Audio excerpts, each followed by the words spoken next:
Thank you for your input. Thank you for your input. Input, output, robot. Hey, no, I don't want to. Too bad you have to now. so The internet said. The internet. Also, they said to eat Tide Pods. That's what we should do to raise our profile on TikTok. Just eat Tide Pods. Every video is one of us, probably me, eating Tide Pods. Because who else would be that suicidal? But I noticed you're disappearing. Just want to say that. So you're saying You're I'm disappearing. skinny in our videos over time? That's all I Like if you get. scroll back. It's like, Scroll back oh. and see you go bigger. Yeah. I don't feel like it. I don't know. Wow. I'm not feeling it. I'm feeling it. Let's see. How do we get me into? Wee. You want to do it? Wee. Oh yeah, that's fun. Yeah, that's a good one. I'll do that. Yeah.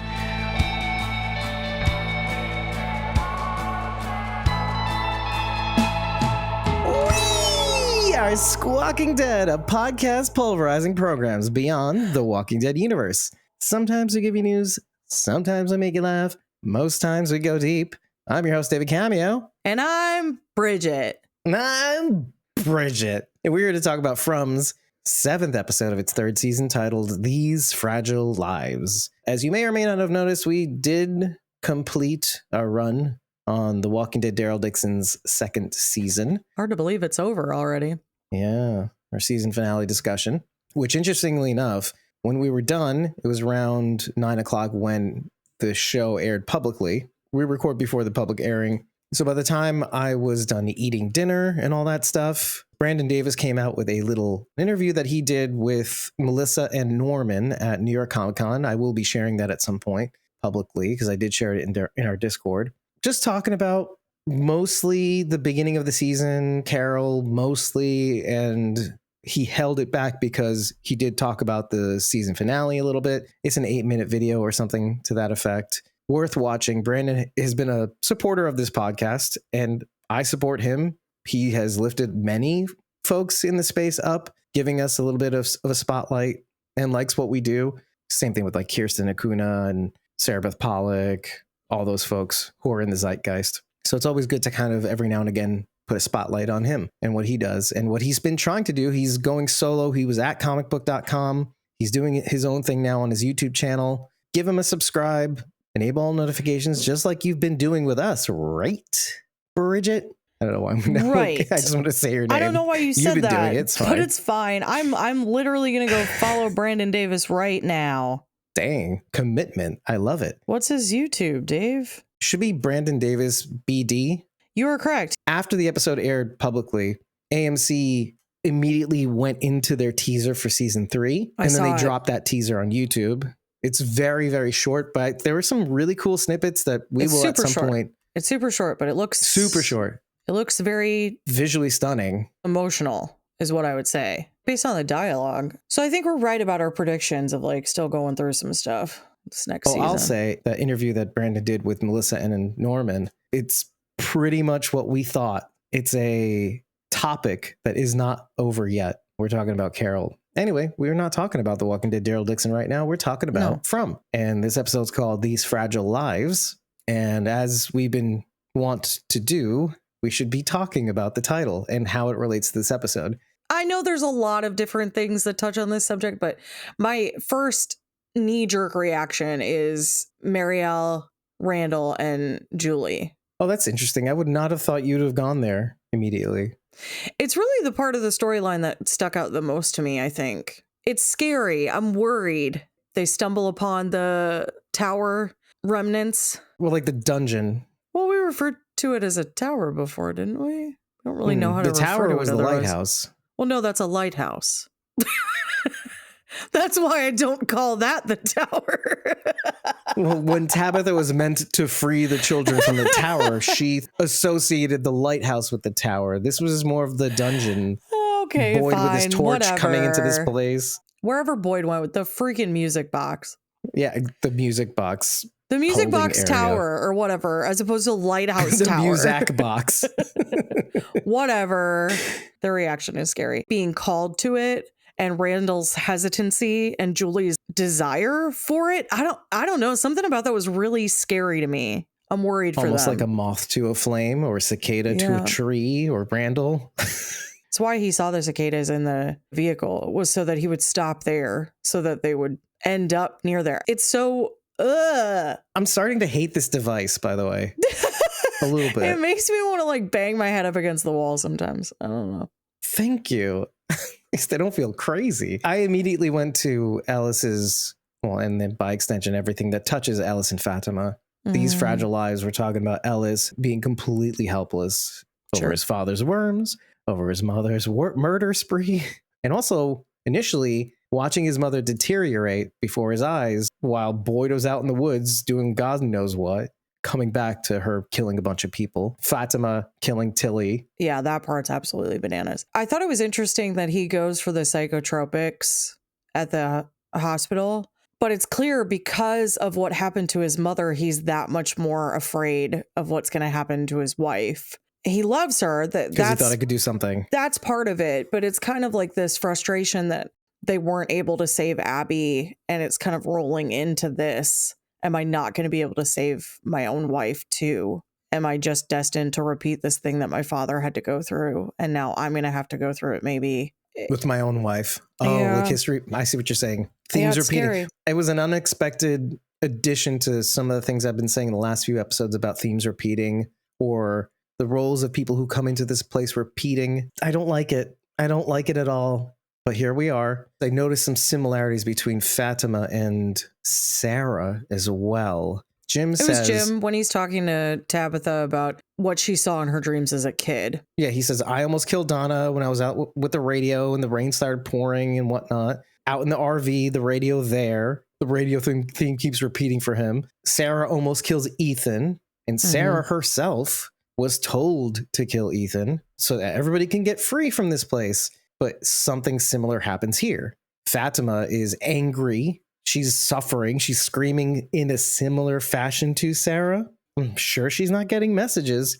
Somebody's trying to tell her something.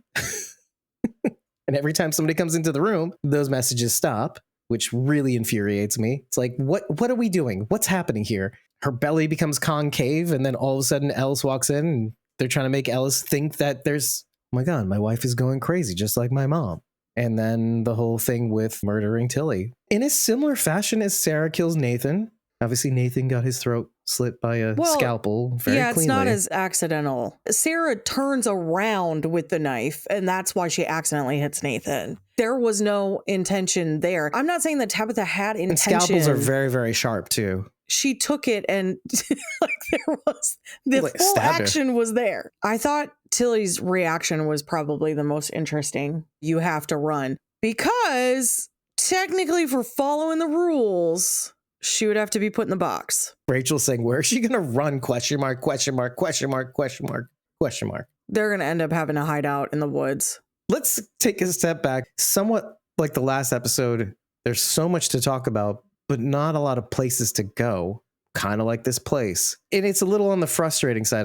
I am starting to feel like, whereas I thought we passed the episode 5 mark and things were going to start to accelerate, and they sort of are, these episodes are going a little slow for my taste, especially now that there's, after this one, 3 episodes remaining, which anything can happen. A lot happened in this episode, though. But it feels like there's no momentum to the overall story. They're trying to tell like 7 different stories at one time. They're not given much time as a result. This was my initial concern at the top of the season, where you can do this and you could do this for only so long.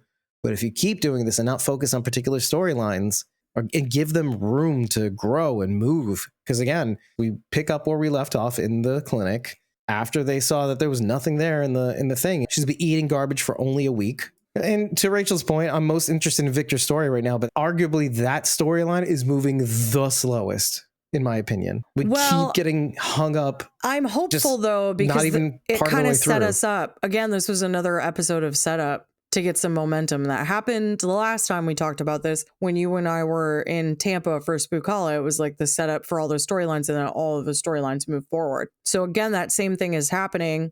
Victor went to the basement, hopefully with Sarah, so that he can find out the secrets from this puppet that his dad is like, you're absolutely nuts for thinking that this puppet is going to talk.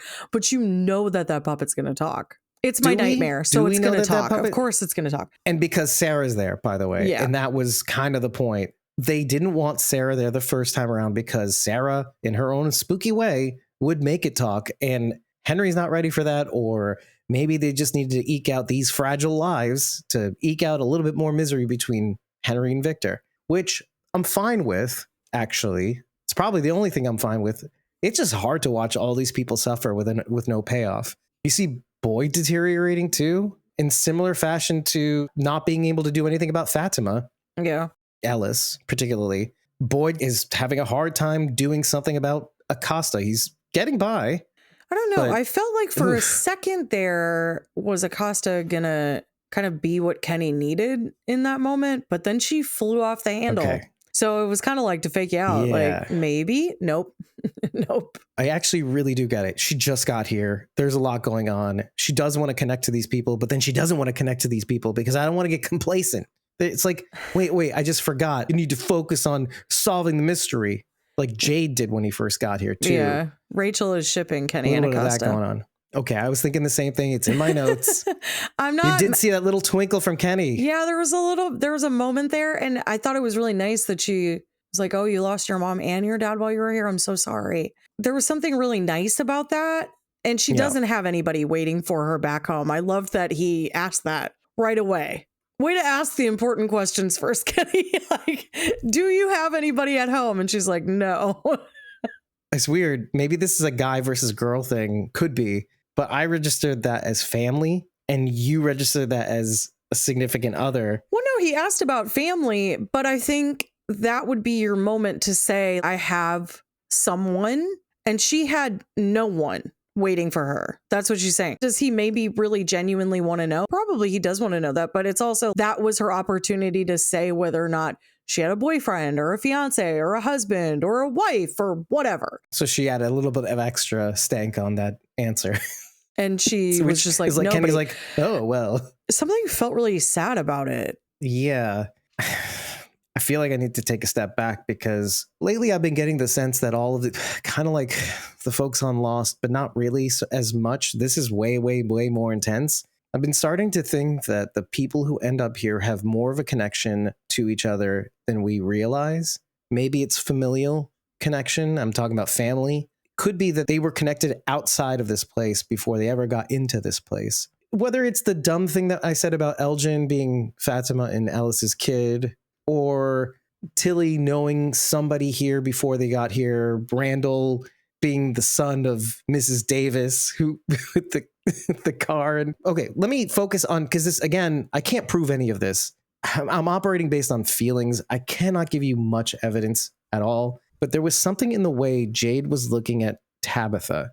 Now, mind you, let's remind everybody Jade's story, which is he was living with his grandmother in France. We don't know anything about his mother and father at all. And so who were they? Did they die? Maybe. Was he orphaned? Maybe. I don't know anything about that side. All I know is that when I see him look at Tabitha talking about this place, I got this weird feeling that there was some sort of connection between the two. You kind of notice it when they first start talking about the Ankui kids, but it goes even deeper because they both see the kids. They both interpret different meaning from them because they're both looking for different things. I'm not It's not willing about to even truth, it's entertain about it. feelings. Feelings aren't true or false. No, but I'm saying, like, I have at no point gotten that feeling. And I said that the last time you brought this up too. I do not think anybody is related. They're from very different places. They have traveled from different places. Do I think that there is potentially a connection outside in the before world? Maybe, but I do not think that it is family. There's a lot of orphans in this show. A lot of people whose parents we don't know, maybe other people's parents and whatnot. Okay, but that's like saying that all four of us on the podcast are related because my dad is dead. Oh, no. Like, Yeah. that doesn't make any sense. It doesn't make Well, no, any my sense. parents are very much alive. It doesn't make any sense. Unless, Just because we don't have all that information doesn't mean that that information is innately connected. We're pattern seeking beings. You're like trying to make connections I would argue where they're not there, but This it's your bitch. whole theory, dude. So if you want to think it, go ahead. It's fine. I don't only agree with doing it because you told me to stop thinking of things. Moon wears pants, and then I had to go the other direction and talk about feelings.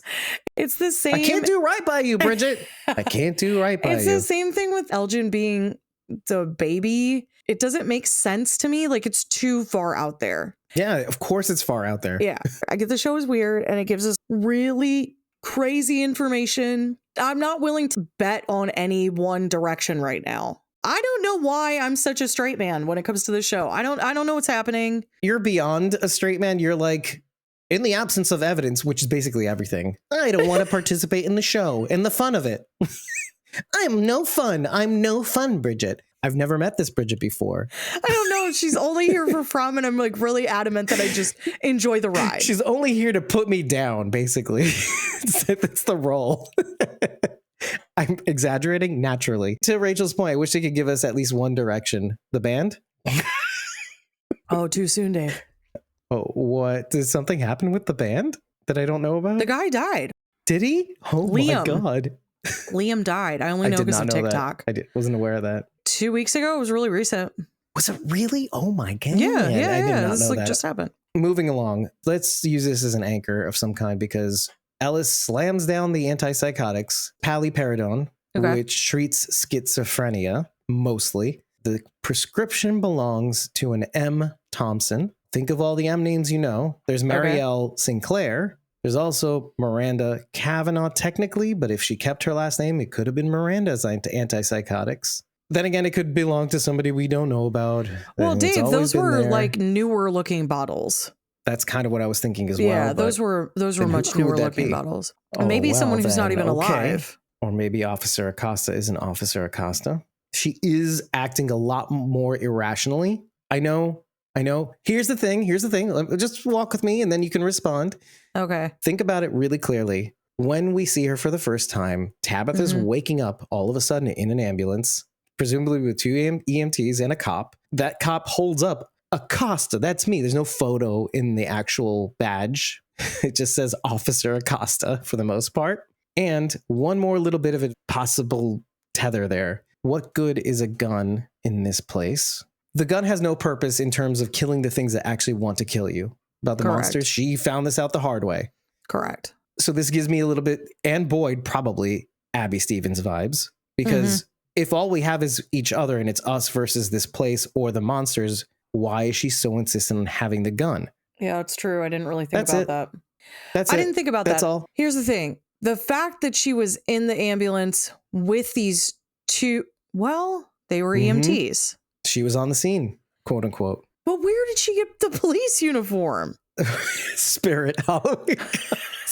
No, it is a Camden. It says Camden Yeah, precinct it's or like Camden legitimate. County, something like that. Her refusal to answer Boyd's question about how long ago did you get out of the academy? Something about that, I feel like there's more to it. Right. I'm willing to give you this. I think it's wild, It's but I will completely relent. wild. I will relent. Yeah, I'll give you this one.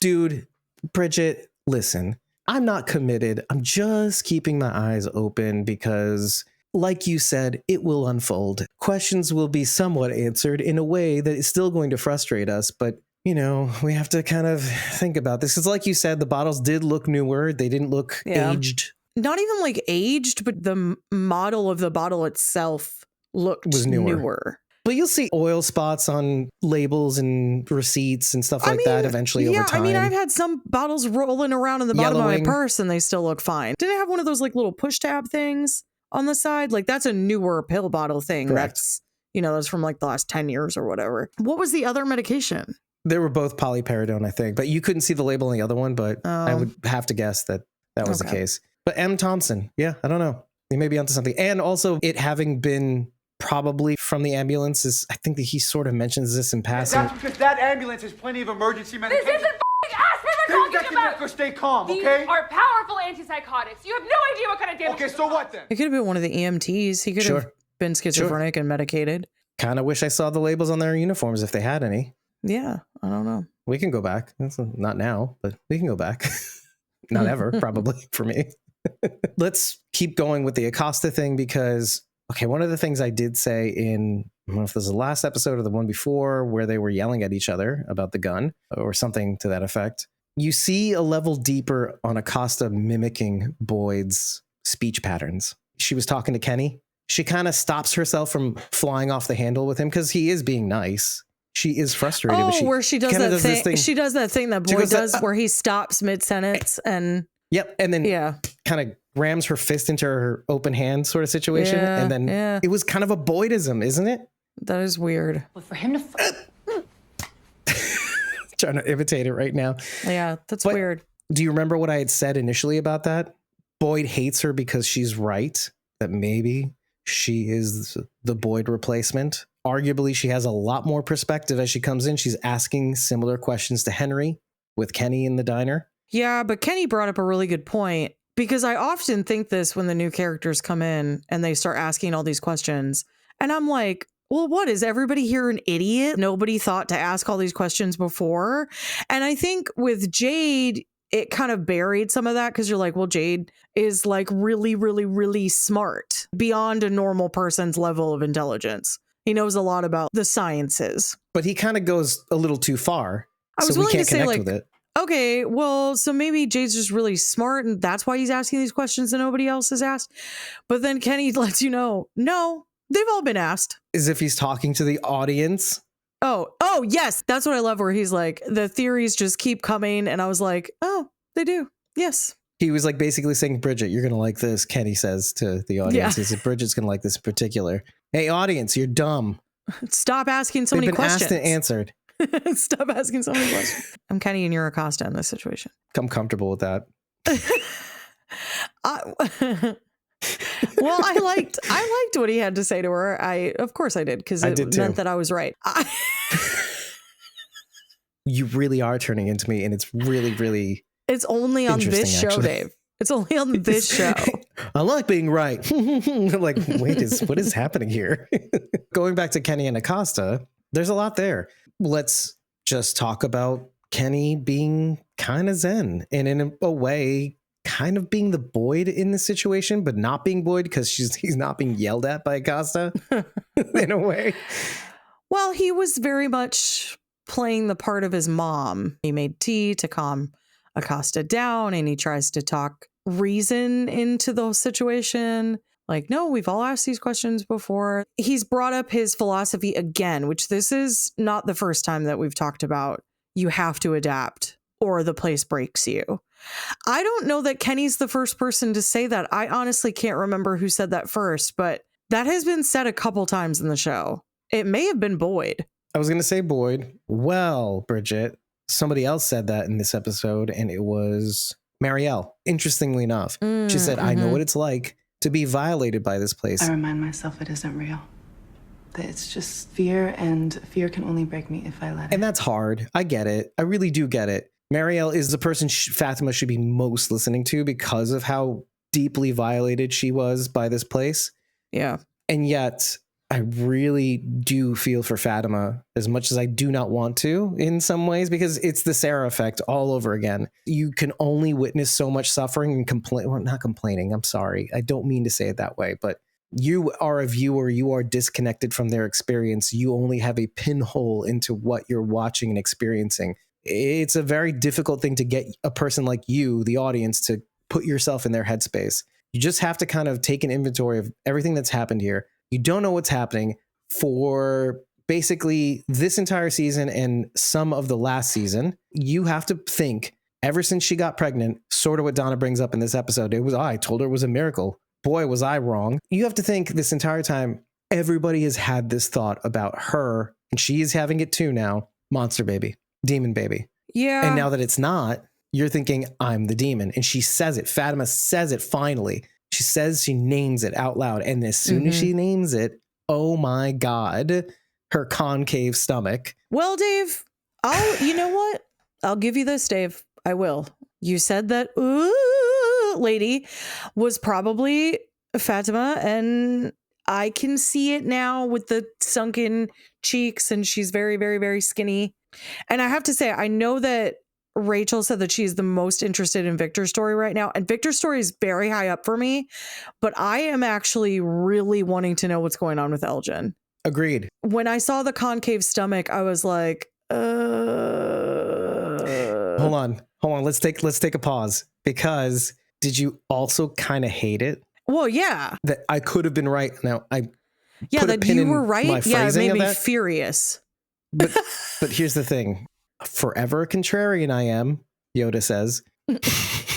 Because like everything I say, it's hard for me to commit to a thought, especially on this series. Unless I'm really, really adamant about it. I have not been for many things on the show. This one specific thing, I keep getting the feeling, and I said this in the last episode, I said, well, we saw in the picture with Fatima, the scary lady was behind her. Mm-hmm. And I keep thinking to myself, the writers on this show are trying to lead you down a garden path, and I do not trust it. It's too obvious. 2 episodes in a row. Bright side to all this, Bridget, is Elgin's response to what we all see, and what he is us. He's the audience insert. He sees the association, and instead of leaning into the fear, he says, and I love this about him, I made this thing for Fatima. I made this collage to make Fatima feel welcome at Colony House, similar to what Donna was trying to do, to make her feel like, yes, you bring the light to this place. Here's a mobile for your mobile for your baby. A mobile. Tilly's our response too, audience insert response, seeing that. Yes, that is wonderful, Elgin. You're not letting this place break you. And in fact, you're going the other way, similar to what Fatima used to be. Bright side. We should be on that side, because I don't like this garden path the show is leading us on, because you know they will do a bait and switch. I'm sure they will. It potentially being Fatima or something having to do with that isn't the reason I'm excited about Elgin's story or curious at least neither. about it. It's the fact that he talks to her and says, Matter-of-factly. Is this really where it happens? what does that mean? Also, you've been having conversations? What have you been talking about?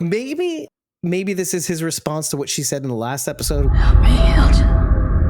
I can save you. I can save all of you.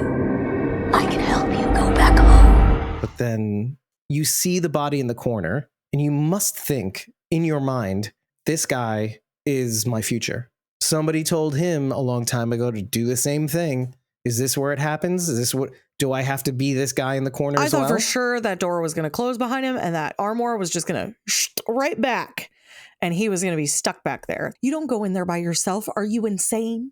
But it's Elgin, my sweet angel baby Elgin, which I keep thinking to myself every time I see him now. He's just got this He's got a baby cherubic, face. He really has a baby face. adorable look. Yeah. Rachel said, is this where it happens? Is this where you kill me? Yes, that's For exactly what I'm real. thinking. For real. Horrifying. Did you see what she also said? We also hate it when you're right, Dave. Yeah. I hate it. I hate it too in this instance.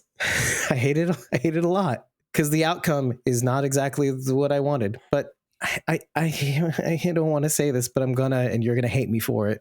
Okay. The figure in the corner that Yes. Elgin finds underneath the blankets for Yes. the bed that purportedly I think Elgin is going to be sleeping in. He goes, oh, and then he's like covering his nose because it's smelly, this body. I paid close attention to his manner of dress, the corpse. And it's got gray hair. It's wearing jeans. It's wearing a button-down short sleeve shirt.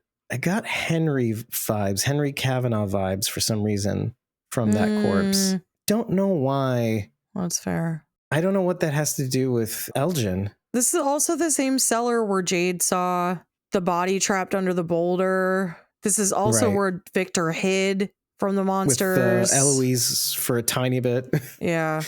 There is significance to this cellar. And why has that not been made a home to somebody yet? Maybe it was. Oh, and you know what? Could it have been possible that somebody did try to hide there from the monsters, and then this place just went, you thought you were safe, now you're dead. Like you said, the place put an armoire in front of a door and that person couldn't get out. Yeah, I know. It was a really good hiding spot, but yeah, that was all I could think about. Because what would be great is if the armoire didn't have a back and then you could crawl through it like Narnia style. Because yes, that's exactly what I was thinking. Although, as I often do, and stuff like this is in my notes, we keep assuming that this body is a person. Could that body be one of the monsters? They don't really look like that. We've seen them asleep before. But what happens when they don't feed? I mean, this thing is deteriorated beyond recognition. And he's wearing kind of like 50s, 60s-esque. 50s-esque. The shirt is very 50s reminiscent. And we've never seen anybody attempt to move this armoire before since whoever entered in there died. What if a faraway tree went into that and then you were stuck in there and you couldn't get out? Yeah, I mean, Julie was very close. She ended up inside the armoire / cupboard, whatever that was. Mm-hmm. She opened up the... and she was like, well, I'm in Narnia. Yeah. And then she left in the morning, I guess. Julie, Jade, and Elgin have now been there. And Victor. And Boyd with his ballerina. Well, the ballerina comes out of the root cellar. Yeah. But that's also interesting. You know, we automatically dismiss the ballerina in a sense because that's what it's just was something that Boyd's seeing. He falls over, his nose is bleeding or whatever. But yeah, but maybe there is something to that. Why did the ballerina come out of the root cellar? There is something there that we just are not paying attention to because we're too busy going, what the F with this ballerina, right, Rachel? She was so pissed off about the ballerina.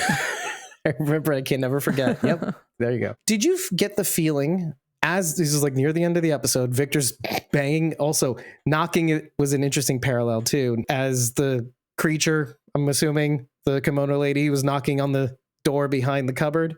So too was Victor knocking on Sarah's door. There were some really cool transitions like that. One of the ones that stuck out in my mind most clearly was when Tabitha and Jim meet for the first time in the settlement, the cabin settlement. Mm-hmm. And they're talking about, I saw this as a kid, blah, blah, and then transitions to Julie and Randall. Yeah, my mom saw this place as a kid, and my dad almost got everybody killed. It was a good transition. Like, while they're putting it delicately, she puts it so matter-of-factly to Randall because they've been through something. They're like, this is his old hat. Nobody's been through what we've been through, even my dumb parents. I can't remember. There was one with Kenny also where it like ties to the scene. I want to say it was right before it, but I apologize for not being able to remember it. I should have written it down. I had this inclination to look at the etymology for the name Acosta, which comes from de Acosta, which means of the coast. I don't know. Mm-hmm. The scene before that is Elgin in the root cellar. The scene after that, because it only starts a little bit in the diner, and then it goes straight to the cabin settlement with Jade and Ethan, who lived in this place. Okay, yes, so maybe that's what you're talking about. Right before they start launching into the questions back and forth in the diner, it goes to Jade and Ethan, who lived in this place. What do you think happened to them? Ethan asks Jade, maybe they got out, blah, blah, blah. And then Julie and Randall walking in the woods, continues conversation Tabitha and Jim were having. So so these scenes that I'm describing, That's not it.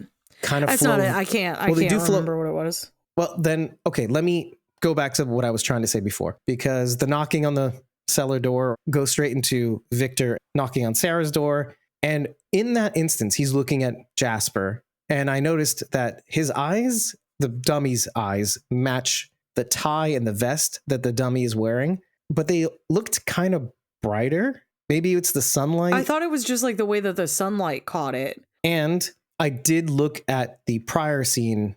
Well, we open with Fatima, but then we go straight to Victor pushing the dummy, going, hey, talk. I know you can talk. You gotta talk. Stop stonewalling. He doesn't say that, but I say that. And then his eyes are the same brightness, or at least the same color, let's say. You don't get to see the blue in the vest and the tie because it's covered up. But I think it's not unintentional that when it's shown, it gives the eyes, kind of like when somebody wears an outfit that makes their eyes more noticeable. It's the same thing. And so it did have this bit of spookiness, like he was onto something. He's in the right place in the right time. He's at Sarah's door, the person who most can help unlock this for them. They keep picking those motifs that subconsciously unnerve you, even though they're innocuous as objects or as people or as things, but it's unnerving in some way. Like the cicadas, right? Cicadas are loud, noisy, they're big, they fly at you, they're really dumb. So they like get into your hair and stuff, and that's really unnerving. Regardless of how harmless they are. The silent ballerina, something about her movement, even though this is innocuous, it's just a ballerina. It's just the way it's filmed. The it's movement the music. and the music is something about it is unnerving. It's menacing. It's the same thing with the puppet. We grew up of a generation who had goosebumps and all this stuff. So a ventriloquist dummy coming to life is a thing that we're like, ugh, it's creepy and it could happen. Things that aren't Couldn't- supposed to talk. It really couldn't, Yeah. but yeah, it's unnerving. Yeah, it's like clowns. I'll acknowledge the Yes, fact that people. It is. I feel it. Yeah, sure. It would be too obvious to go with a clown. Right. Well, yeah, So what's the next best thing? A mime or a ventriloquist dummy? sure. It makes sense. Add to that fact that if this doll starts talking in front of Sarah and Victor, everybody else in this town would immediately dismiss it because it's Sarah and Victor. And Victor, yeah. 100%. Yep. There you go. See, the thing about this episode is I didn't have too many touch points.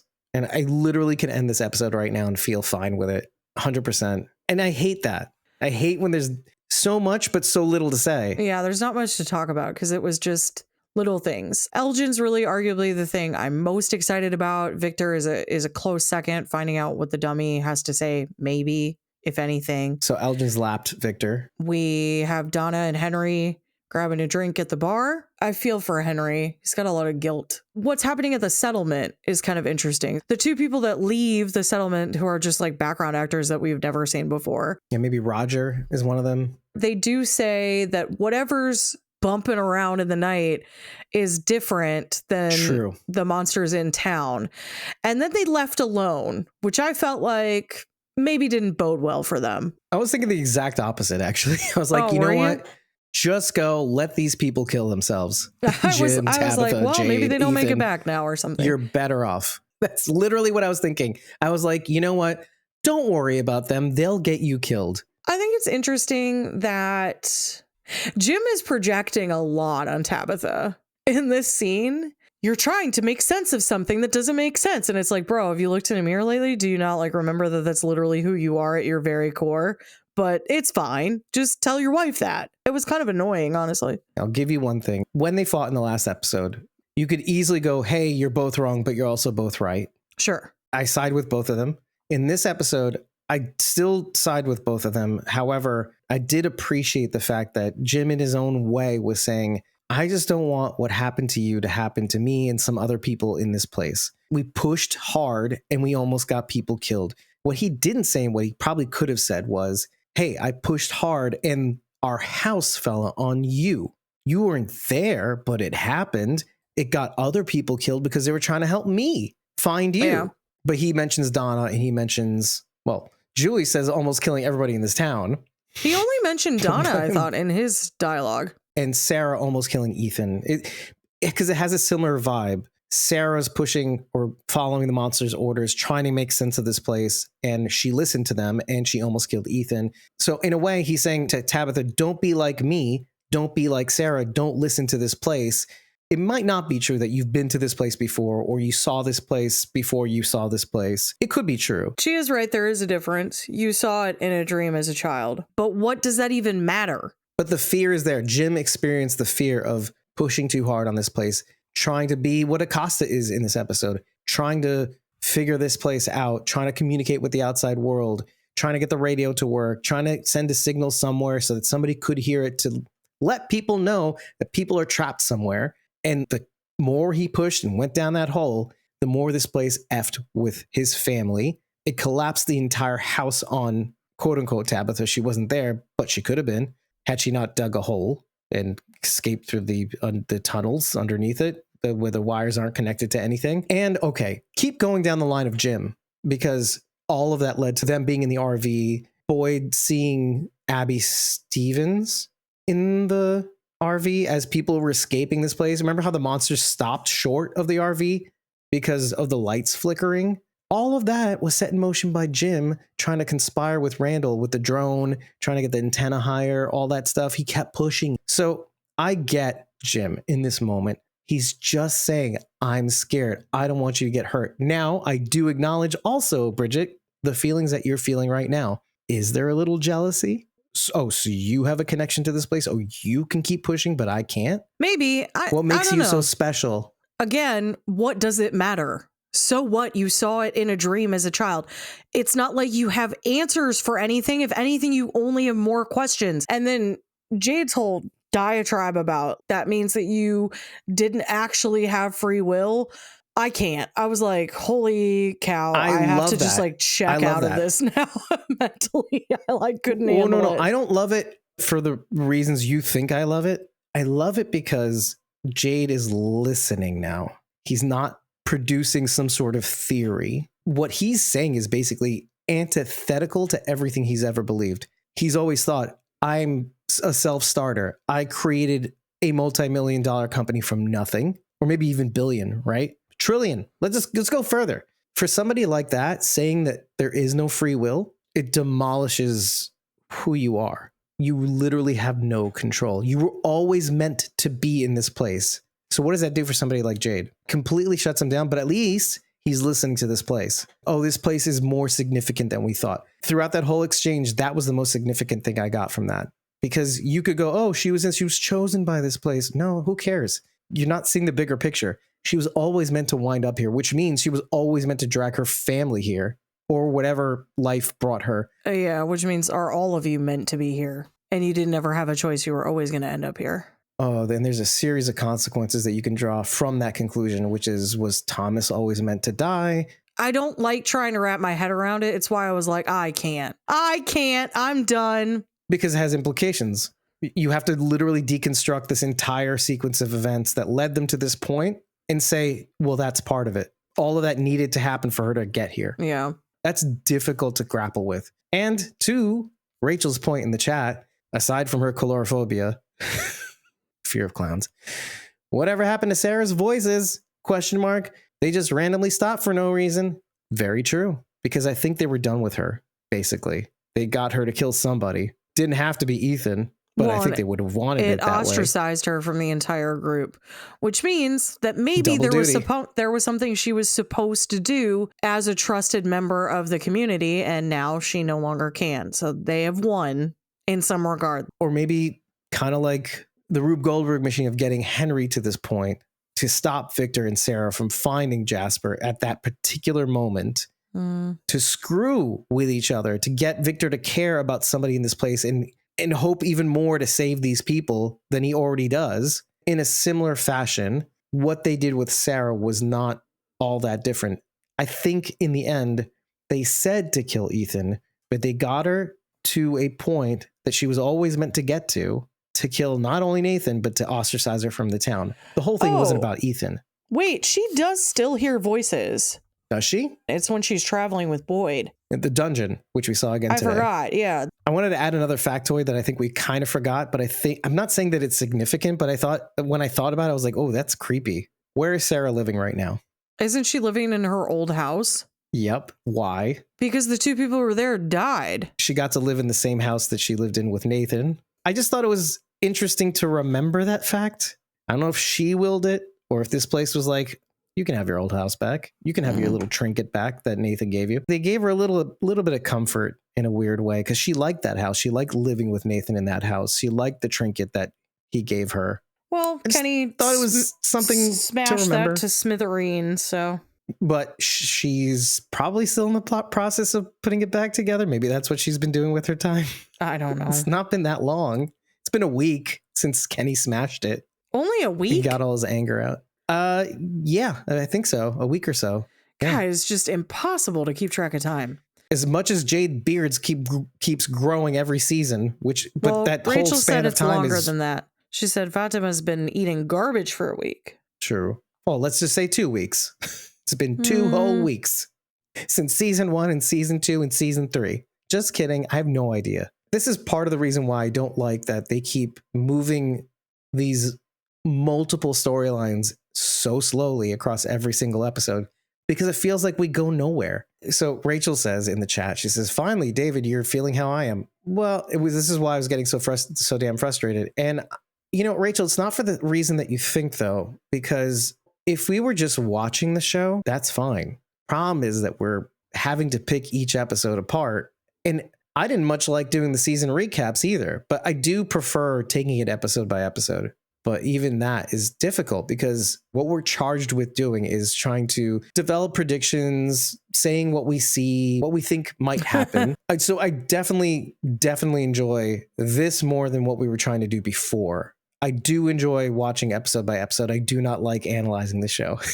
That's really all it is. I enjoy watching it. I enjoy less having to break it down. I think we have tore into some really good episodes this season. I actually recently told somebody that the second episode of this season is Emmy worthy. Yeah, it was really great. I don't say that lightly. Emmy worthy. You know, some people say, oh, Andrew Lincoln should have gotten the Emmy for this or that. I'm like, no, it's great. It's not Emmy worthy. That episode was Emmy worthy. If any episode of The Walking Dead is Emmy worthy, it is what's happened and what's going on. Agreed. 100%. The Pantheon. It's up there. I looked up the timeline and literally there's nothing anywhere. It's routing me to other TV series. I'm sure people have tried. It's just to no avail. And that's part of the intention, I guess, is that you lose track of time as you're watching this. Well, I'm just going to put it this way. It has not been that long. It's not been as long as you think it's been.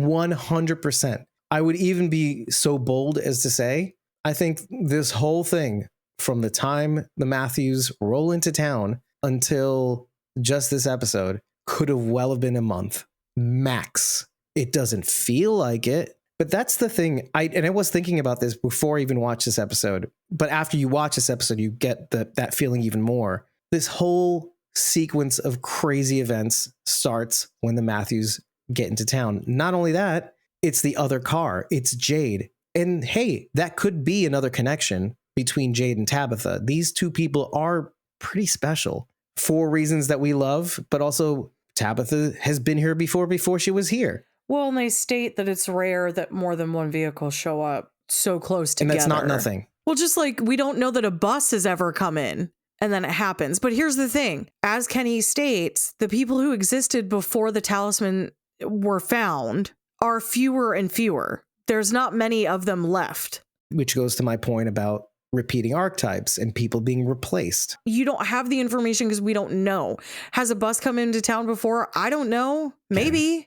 It seems like things, at least in this place, are accelerating. Whereas it could have been few and far between when people rolled into town. The season's changed, and Victor said the trees are moving. I mean, there's things happening, and they're happening quickly. Dude, in the same episode, Boyd exits the clinic. There's a downpour. In later scenes, downpour nowhere to be found. And in fact, it's replaced in the cabin settlement by snow. Light, tiny bit of snow. Yeah, that was really interesting. Everybody kept referring to this rain. And I was like, what rain? Like, we didn't see it like at all. It was kind of weird. Downpour when Boyd exited the clinic, but then snow. Again, this place, okay, it's very easy to attribute what I'm saying as a writing mishap. They filmed on a day where it was snowing and raining at the same time, or they filmed out a sequence. I'm like, no, I'm not. This is the same people that made Lost. They're distracting you with the story when you should be paying attention to. I'm not saying this is what this means. I've not been saying that ever since our season 1 and season 2 recaps, where I was saying, this is what it means. I'm not saying this is what it means. I'm just saying these are the things you need to pay attention to. It rains heavily when Boyd leaves the clinic at the start of this episode. Then all of a sudden, A, first of all, no rain. B, in a different part of this place, there's like a microclimate of snow. Tiny little flurry snow thing, which is intentional, is what I'm trying to get to. It's intentional. Something is happening here. Yeah. Something is breaking apart. It's accelerating at the very least. And maybe Victor's right to be panicked. We got to solve this before everybody dies, because I feel like they are angling in this direction. Everybody is breaking. Everybody. Donna looks like she's breaking. I'm saying the least of things. Fatima is going down a certain path. Officer Acosta makes me panic a little bit when it comes to Boyd. She's a loose cannon. Because on the one hand, she's like Randall in that she's not wrong to not let go of this thing. We would want her to figure it out for us. She's asking the right questions, as we both pointed out. But on the other hand, there's Boyd's concern. Again, why do you need your gun? Your gun can only kill people. What? That's not nothing. Nothing.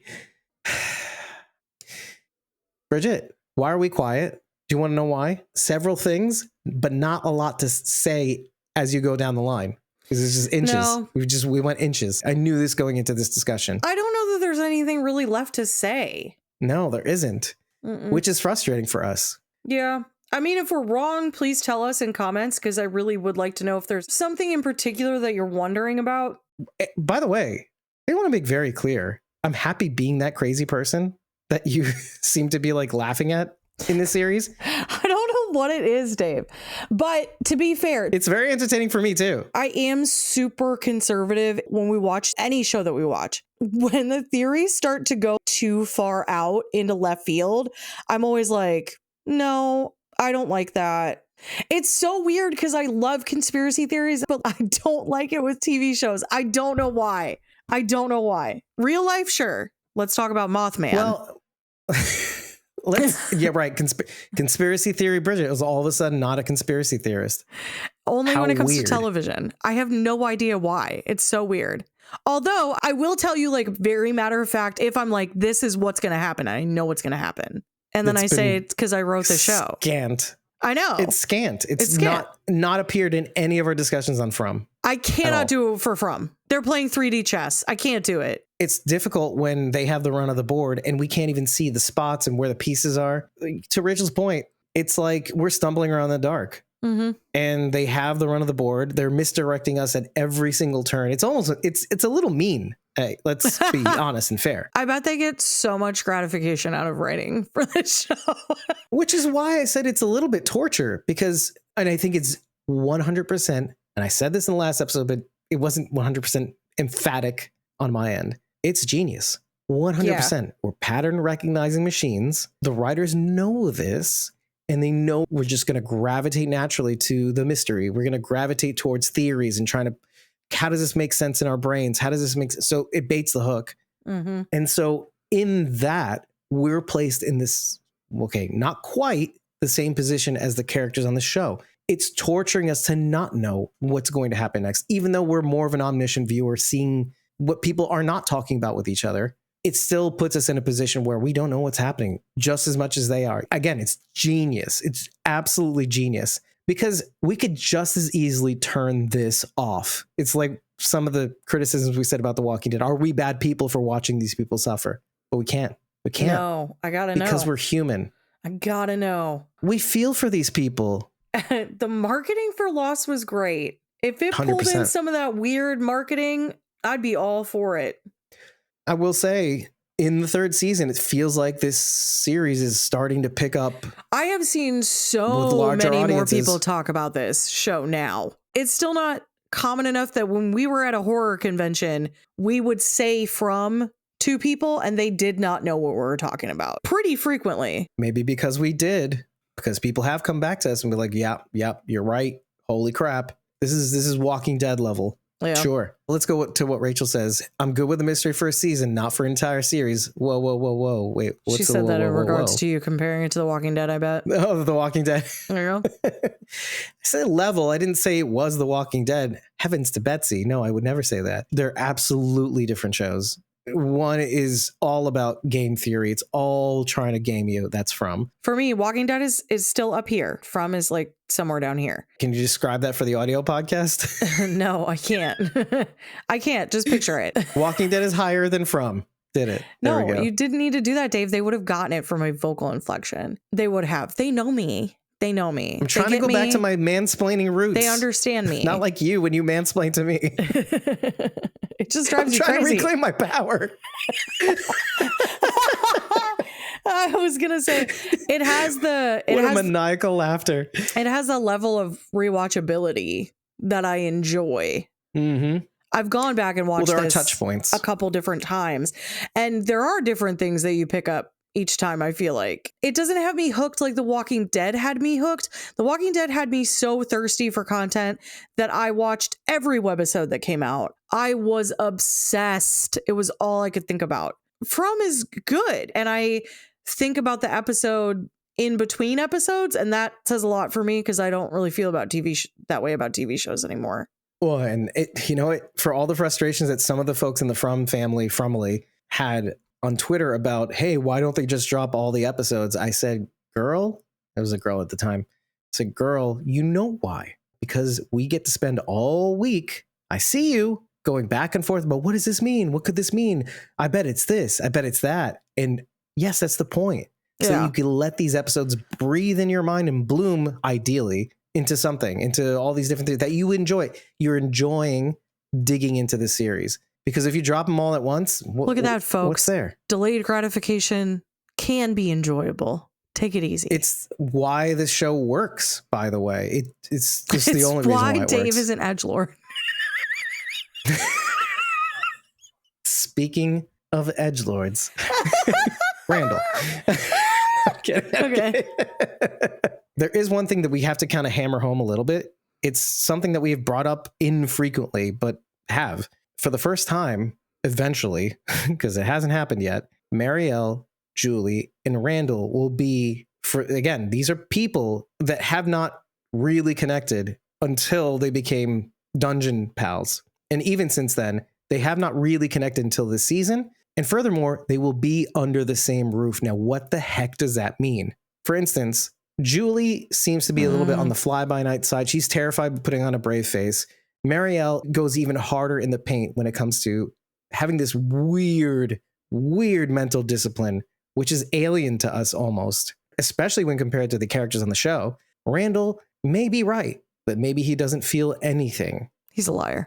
I'm thinking that, He's a liar. but then I don't want to dismiss what he's saying out of hand. Something about his facial expression. He's trying to bury all of this. Like, he doesn't want to talk about it. I don't know. He's not okay. He's like one of the first people to say, I'm not okay.